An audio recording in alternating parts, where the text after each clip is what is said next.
3 months ago today, the Francis Scott Key Bridge collapsed. It left 6 men dead and left the work of thousands of Baltimore longshoremen up in the air. Port of Baltimore fully up and running again, but it's not fully active just yet.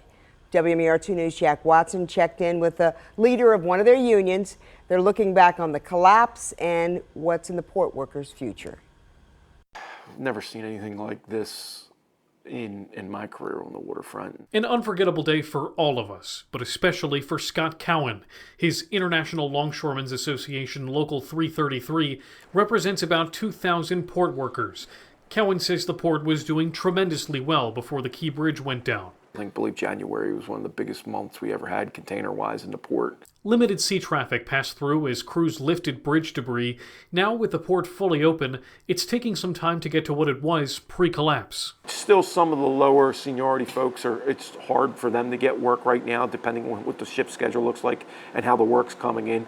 Our container traffic is still down, and that's a big driver for us. So that's going to make a big difference when that comes back in the next several weeks. Cowan hopes to be to pre-March 26th levels by the end of the summer. And let's put this thing in the past and let's move forward. 2 weeks ago Wednesday, Cowan took the podium alongside leaders commemorating the full reopening of the port.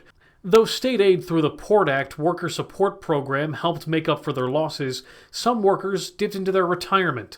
Cowan has spoken to lawmakers about relieving penalties and deferring taxes in light of the emergency. Folks now that had to use that retirement funds, they're having to pay a penalty as it sits now and cannot defer taxes on it.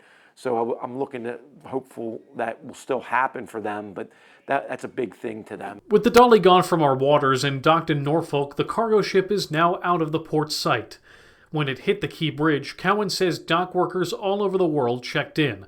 Cowan is thankful for those folks and the folks here at home who reached out with their support.